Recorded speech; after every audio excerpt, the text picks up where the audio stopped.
Hello everyone, today we're going to be looking at the Google Pixel 8. I've had this phone for quite a while now, since the release day, and I wanted to give you guys my honest experience with it. So let's start with what comes inside the box. Inside, it's a cable USB-C to USB-C. Also, you will be getting a little adapter, USB-C to USB Type A, and also SIM injector pin.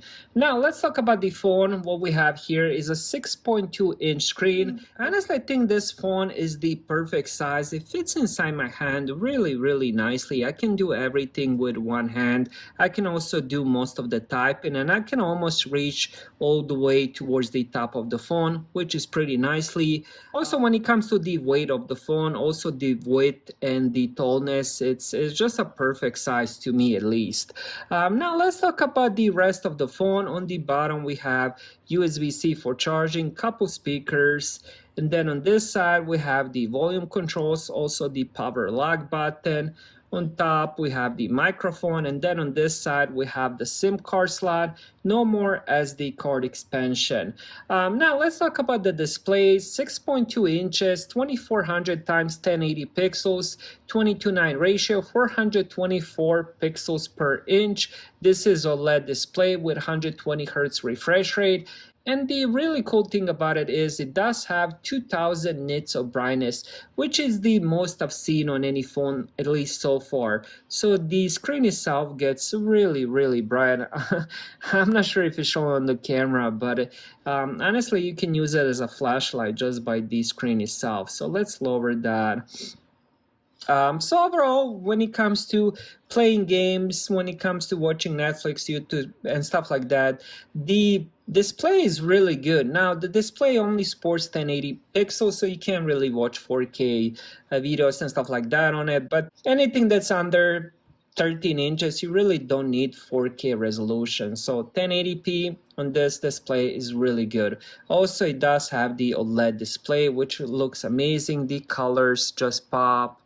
Really good display, and it also has HDR Sports. Alright, so this phone does support on-screen fingerprint reader, and it works pretty good. I believe I only had to scan my finger once this time. On the previous Google Pixel 7, I had to do it a few times. This one does work most of the times. I would say 9 out of 10 times. If you wanted to work 10 out of 10, scan the same finger again. For me, I didn't do it because it does work most of the time, which is pretty good. Now, when it comes to the performance, it has its own Google Tensor G3 CPU. Also has 8 gigabytes of RAM, 128 or 256 gigabytes of storage. Now, the storage itself isn't expandable, so make sure you get the right size the moment you get it. Now this phone runs Android 14, which is the newest Android version, and it will end up receiving updates for the next 6 years. Now when it comes to the battery, it comes with the 4575 milliamp battery. It also supports fast charging and the Qi wireless charging. Battery life has been pretty good for me. I use my phone, I would say medium to heavy use. Probably I would say 7 to 8 hours on screen time, and I can get through the day. I don't have to top it off. I usually do end up charging at night. Sometimes I have 20%, sometimes I have 30%, but since I'm pretty busy on the mornings, I make sure I do end up charging overnight. I would say with the light to medium use, you can probably get a day and a half to 2 days of battery life. But if you're using your phone a lot, you can probably get a day of battery.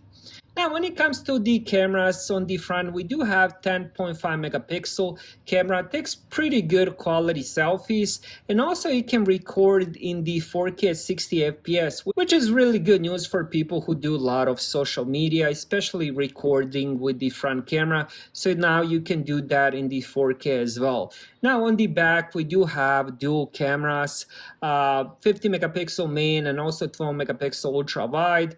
Again, it can record in the 4K 60 FPS.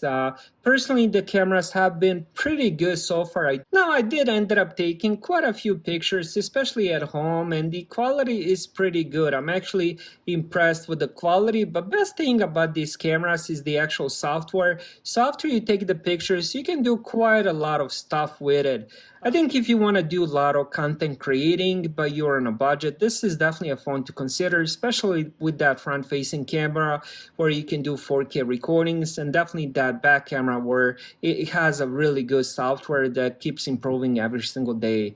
Overall, really good phone, and I would definitely recommend that. Thank you guys for watching.